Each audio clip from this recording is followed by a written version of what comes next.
Hello guys, कैसे हैं आप सभी। स्वागत है आपका इस शिक्षा अकेडमी के इस ऑनलाइन प्लेटफॉर्म पर। तो आज हम बात करने वाले हैं दोस्तों, यहाँ पर जो क्वेश्चन करने वाले हैं दोस्तों, हम करने वाले हैं दोस्तों आपके मैथ के क्वेश्चन। मैथ में दोस्तों आप ये का जो सिलेबस है वो CISF हेड कांस्टेबल जो मिनिस्ट्री वाला पेपर है, जो कि आप लोगों का दोस्तों होने वाला है 1 से 2 दिन बाद, उसके लिए हम बात करने वाले हैं। तो दोस्तों सबसे पहले हमारा जो क्वेश्चन है वो आप देखेंगे दोस्तों कि 4 सही 1/3 डिवाइड कर यहाँ पर सिंबल लगाया। उसके बाद में यहाँ पर बड़ा कोष्टक है 2 सही 2/3 माइनस 1/3 गुणा में 4 सही 1/2 और उसके बाद में माइनस 3 सही 1/3। तो सबसे पहले हम लोगों को दोस्तों क्या है, ये जो ब्रैकेट है इसको हमें सॉल्व करना होगा। ब्रैकेट को सॉल्व करेंगे तो सबसे पहले तो दोस्तों 4 तिया 12 और 1 13, 13/3 यहाँ पर लिखेंगे। ये दोस्तों कैसे हुआ, हमने ये 4 सही 1/3 इसको इसमें गुणा करना है दोस्तों, और ये जो है इसमें प्लस कर देना है, यानी कि 4 तिया 12 प्लस में 1 कितना हुआ दोस्तों 13/3। यहाँ तक समझ में आया। तो दोस्तों चलिए स्टार्ट करते हैं। 4 तिया 12 और 1 13/3, उसके बाद में 3 दूनी 6 और 2 8/3 1/3, यहाँ पर 4 दूनी 8 और 1 9/3 माइनस में 3 तिया 9 और 1 10/3। क्या दोस्तों 10/3। तो इसमें दोस्तों जो मझला कोष्टक है, ये सॉरी बड़ा कोष्टक जो है इसको सॉल्व करेंगे तो इसका जो एलसीएम जो है वो कितना आएगा, इसका एलसीएम आएगा आप लोगों का दोस्तों 6। एलसीएम के बाद में क्या है, यहाँ पर 2 से इसमें गुणो भाग करेंगे तो 2 तिया 6 और 3 का इसमें दोस्तों हम गुणा करेंगे तो 9 तिया 27, 27 माइनस 3 दूनी 6 10 दूनी 20, ये कितना आएगा दोस्तों आपका 7/6। उसके बाद में क्या 13/3 डिवाइड बाई 8/3 माइनस 1/3 गुणा 7/6। तो इसको सॉल्व करेंगे तो दोस्तों यहाँ पे क्या आएगा 8/3 माइनस में इसमें सीधा गुणा करेंगे 7 1 7 और 6 तिया 18। उसके बाद में 13/3 डिवाइड बाई 8/3 माइनस 7/18। इसमें दोस्तों हम एलसीएम लेंगे तो एलसीएम आएगा दोस्तों इसका 18 एलसीएम आया यहाँ पर। इसके बाद में ये इससे डिवाइड होगा, कितना आएगा दोस्तों आपका आएगा 9, सॉरी यहाँ पर आएगा दोस्तों आप लोगों को 18 को डिवाइड करेंगे आप लोग 3 से, तो 3 से 18 को डिवाइड करेंगे तो कितना वो दोस्तों 3 6 18 6 का गुणा करेंगे हम दोस्तों 8 में, तो कितना आएगा 8 6 48 माइनस में 18 1 18 माइनस में 7, तो 13/3 डिवाइड बाई 41/18। तो 41/18 में हम इसको दोस्तों उल्टा करके लिखेंगे। इसको अगर गुणा में, अगर ये डिवाइड में है इसको दोस्तों हम सॉल्व करेंगे तो इसको गुणा में लिखेंगे 13/3 गुणा 18/41। तो 3 से ये 6 बार कटेगा, तो ये हमारा कितना है दोस्तों 13 6 78/41। इसको हम सॉल्व करेंगे तो 1 सही 37/41, ये जो है आप लोगों का दोस्तों आंसर हो जाएगा। नेक्स्ट अगर हम क्वेश्चन की बात करें 15 और 45 का तीसरा आनुपातिक ज्ञात कीजिए। तो 15 और 45 का तीसरा आनुपातिक ज्ञात करना है। इसके लिए दोस्तों जो आपका फॉर्मूला होता है वो होता है दोस्तों आपका B²/A। तो B² में दोस्तों ये हमारा B होता है, हो जाएगा यहाँ पर ये A, तो B² यानी कि 45 गुणा 45/15। तो 15 से इसको काटेंगे दोस्तों 3 बार, और उसके बाद में दोस्तों आप लोगों को 45 गुणा 3 करेंगे तो कितना आएगा 135। ये इसमें दोस्तों 15 था, B 45 से मैंने आपको यहाँ पे भी बता दिया था। तो इसमें दोस्तों आंसर कितना आएगा आपका 135। नेक्स्ट अगर हम क्वेश्चन की बात करें, एक वस्तु का अंकित मूल्य जो है वो है 1850 रुपये। दुकानदार 20% और 30% की 2 क्रमिक छूट प्रदान करता है, तो इसका विक्रय मूल्य जो है वो क्या होगा। तो दोस्तों 1850 इसका विक्रय मूल्य 20% छूट देता है, यानी कि 100 रुपये की वस्तु है 20% उस पर छूट दी, तो वस्तु जो है वो कितने रुपए में बेचेगी आपकी। 100 रुपये की वस्तु 20% की छूट दी तो 20 की इसमें से छूट मिलेगी, तो वस्तु कितनी की है आपकी दोस्तों 80 रुपये की। तो 1850 गुणा 80/100 करेंगे तो इसमें दोस्तों कितना आया 1480। लेकिन 1480 से पहले कस्टमर से उसने फिर से बोला कि अभी इस पर 30% का डिस्काउंट और है। तो अभी 1480 पर 30% का डिस्काउंट जो है वो अगर हम लेंगे तो उसमें से दोस्तों 30% का डिस्काउंट और घटाएंगे, यानी कि 100 रुपये की चीज़ है उसमें से 30% और कम करेंगे तो कितना वो 70, यानी कि 1480 गुणा 70/100 अगर हम करेंगे तो जीरो से हमारा जीरो कटेगा। 148 × 7 करेंगे तो 1036 जो है ये हमारा दोस्तों आंसर जो है आ जाएगा। नेक्स्ट अगर हम क्वेश्चन की बात करें तो नेक्स्ट क्वेश्चन है क्वेश्चन नंबर 4 जो है वो है किरण की बचत और व्यय का अनुपात जो है वो 7:13 है। उसकी मासिक आय 1,80,000 है।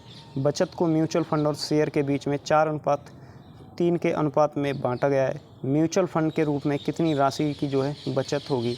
उसकी जो बचत जो है और आय जो है उसका अनुपात कितना है 7:13। तो दोस्तों जो मासिक आय होती है वो क्या होती है, अगर हमने 100 रुपये कमाए 100 रुपये कमाने के बाद में हमारे पास जितने रुपए बचे हैं और जितने हमने खर्च किए, टोटल को अगर हम प्लस करेंगे तो हमारी मासिक आय हुई। तो हमारी मासिक आय क्या है दोस्तों, यहाँ पर बचत हमारी हुई है 7 और व्यय यानी कि हमने खर्च किया 13, तो हमने दोस्तों टोटल कितना हुआ ये 20 की वैल्यू कितनी है दोस्तों 1,80,000 रुपये। 1,80,000 रुपये अगर हम इसमें से 1 की वैल्यू निकालेंगे तो कितनी आएगी 9,000 रुपये। तो यहाँ पर उसने कहा है कि इसके बाद में यहाँ पर नेक्स्ट अगर आप देखेंगे कि जो बचत होती है, हमारी बचत कितनी हुई दोस्तों, यहाँ पर 1 की वैल्यू कितनी आई है 9, तो बचत कितनी हुई दोस्तों, यहाँ पर बचत होती है हमारी 7। अगर 1 की वैल्यू 9,000 है तो 7 की वैल्यू कितनी होगी आपकी दोस्तों 63,000 रुपये। इसके बाद में उसने कहा है कि बचत को म्यूचुअल फंड और शेयर बाज़ार के बीच 4:3 के अनुपात में बांटा गया, यानी कि जो उसको 63,000 रुपये मिलते हैं, बचते हैं उसके पास में, यानी कि उसको दोस्तों आपको 4:3 के अनुपात में बांट दिया जाता है।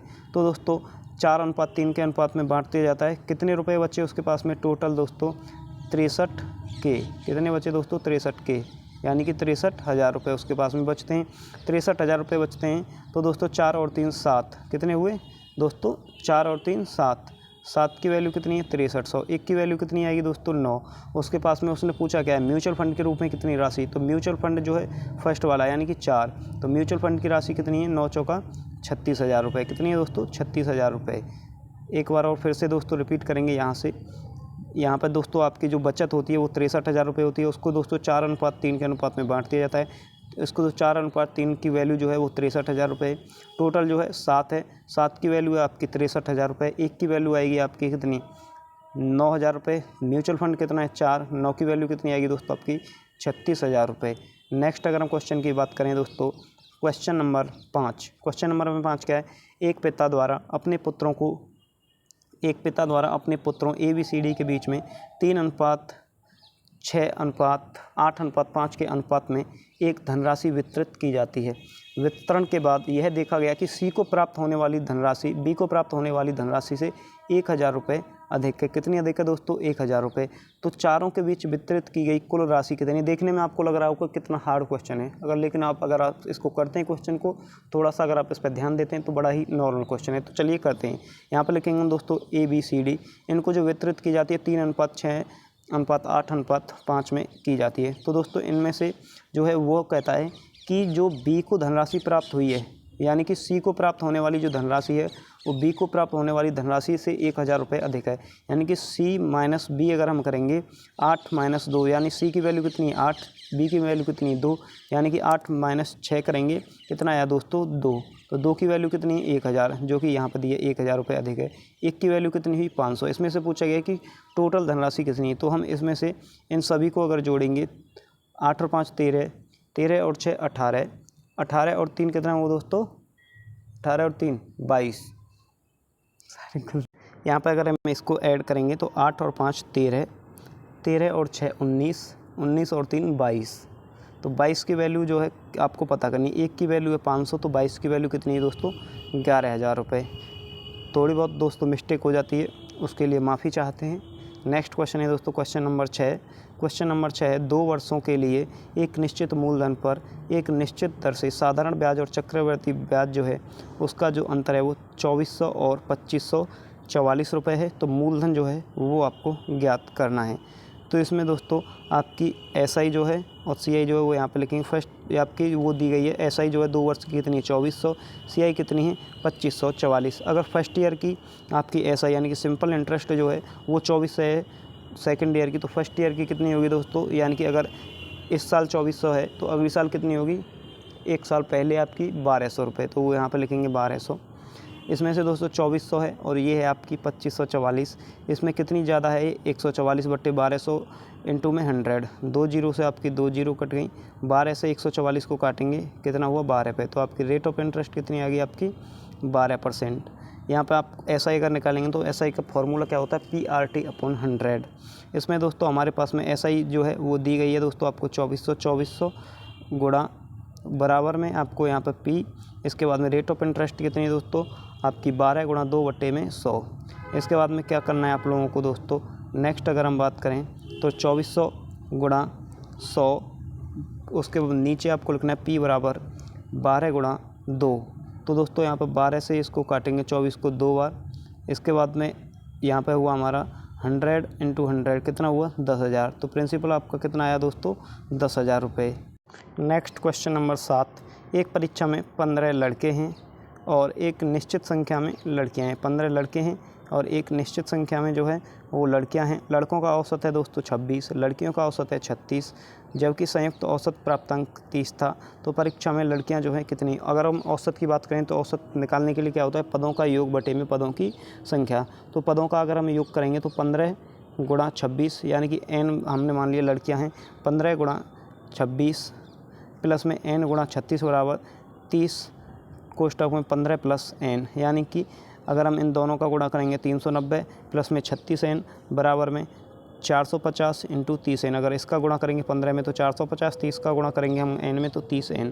तो इसके बाद में दोस्तों हम अगर 36n है यहाँ पे है, 30n यहाँ पे है, 36n में से 30n को घटाएंगे तो कितना हुआ दोस्तों यहाँ पर 6n। और उसके बाद में दोस्तों 450 में से 390 घटाएंगे तो कितना हुआ 60। तो n की वैल्यू कितनी आएगी दोस्तों 10। तो आपका आंसर क्या है 10। जो गर्ल हैं आपकी वो दोस्तों कितनी है 10। नेक्स्ट क्वेश्चन की अगर हम बात करें तो नेक्स्ट क्वेश्चन है दोस्तों हमारा क्वेश्चन नंबर 8। क्वेश्चन नंबर 8 में आप लोग देखेंगे सुरेश जो है वो 24% प्रति वर्ष की साधारण ब्याज पर 80,000 रुपये लेता है और रमेश जो है 20% वार्षिक ब्याज की दर से 91,000 रुपये उधार लेता है। कितने वर्षों में ऋणों की राशि जो है वो समान हो जाएगी। तो इसमें दोस्तों आपको फॉर्मूला लगा SI बराबर PRT/100। राशि बराबर क्या होता है दोस्तों साधारण ब्याज प्लस में मूलधन। तो दोस्तों यहाँ पर आपकी जो राशि थी वो कितनी थी 80,000 रुपये। 80,000 रुपये का अगर हम ब्याज निकालेंगे तो 80,000 गुणा में 24 इंटू में n अपॉन में 100 बराबर में 91,000। 91,000 की हम अगर ब्याज निकालेंगे तो वो कितनी आएगी दोस्तों 91,000 गुणा 20 अपॉन n बट्टे में 100। तो 2 जीरो से दोस्तों आपकी 2 जीरो कैंसिल हुई, 2 जीरो से यहाँ पर 2 जीरो कैंसिल हुई। 80,000 प्लस में 19,200, इसको अगर हम सॉल्व करेंगे तो ये आएगा दोस्तों 19,200 प्लस में 91,000 माइनस में इसको सॉल्व करेंगे तो ये आएगा दोस्तों आपको 18,200। तो 19,200 n माइनस 18,200 n बराबर में 91,000 माइनस में 80,000। इसमें से दोस्तों 19,200 में से 18,200 को हम अगर माइनस करेंगे तो ये आएगा दोस्तों आपका 1,000 n बराबर में 11,000। n की वैल्यू अगर हम देखेंगे तो इसमें से 3 जीरो से जो है 3 जीरो कटेंगे, n की वैल्यू आएगी 11, यानी कि 11 वर्षों में दोनों की राशि जो है वो समान हो जाएगी। नेक्स्ट अगर हम क्वेश्चन की बात करें तो नेक्स्ट क्वेश्चन है दोस्तों एक नाव जो है वो दोस्तों अनुप्रवाह चाल 100 किलोमीटर है उसकी, और प्रतिवर्ष जो है उसकी जो है प्रतिवाह चाल जो है वो अनुप्रवाह चाल का 75% है। स्थिर जल में 350 किलोमीटर की यात्रा तय करने के लिए समय जो है वो कितना होगा। अगर प्रतिप्रवाह में चाल है तो वो दोस्तों u माइनस वी होता है, अनुप्रवाह में चाल है तो वो दोस्तों आपका u प्लस में v होता है, जहाँ पर u जो है वो नाव की चाल है, v बराबर है वो धारा की चाल है, समय बराबर क्या होता है दोस्तों दूरी बट्टी में चाल। इसके बाद में u प्लस वी करेंगे, कितनी है दोस्तों u प्लस वी 100 किलोमीटर ये हमारा हुआ। और उसके बाद में अगर u माइनस वी करेंगे तो 75 किलोमीटर प्रति घंटा है। ये दोस्तों v और ये प्लस माइनस के वो दोनों कट जाएंगे तो यहाँ पर दोस्तों आपका 2u बचेगा, और इन दोनों को हम अगर जोड़ेंगे तो ये कितना हुआ 175। तो अगर हम u की वैल्यू निकालेंगे तो 175 बट्टे में 2, यानी कि 175 बटे में 2 किलोमीटर प्रति घंटे। यात्रा का अगर हमें दोस्तों यहाँ पर समय निकालना है तो हमें टोटल जो दूरी है वो कितनी है दोस्तों, हमारी टोटल दूरी है 350 किलोमीटर। तो अगर हम दोस्तों 350 किलोमीटर की जो दूरी है उसको अगर हम पता करेंगे तो 350 बटे में 175 बटे में 2, ये दोस्तों आपका ऊपर चले जाएगा। 350 इंटू 2 करेंगे तो कितना हुआ दोस्तों आपका, वो हुआ दोस्तों आप लोगों का ये आपका दोस्तों हो जाएगा। यहाँ पर इसमें थोड़ी सी मिस्टेक जो है वो आपको देखने के लिए मिलेगी, इसको मैं क्लियर कर देता हूँ। यहाँ पर 700 में अगर हम 175 से डिवाइड करेंगे तो कितना आएगा दोस्तों आपको 4 घंटे। तो चलते हैं नेक्स्ट क्वेश्चन पर। नेक्स्ट क्वेश्चन है दोस्तों हमारा प्रश्न नंबर 10। राम ने 30,000 रुपये निवेश करके एक अपना व्यापार जो है वो शुरू किया। उसके बाद में 6 महीने बाद शिव ने राम के व्यवसाय में 60,000 रुपये निवेश किए और उस व्यवसाय में जो है वो दोस्तों शामिल हो गया। वर्ष के अंत में उन्हें 10,000 रुपये का लाभ अर्जित हुआ। शिव द्वारा अर्जित लाभ कितना है।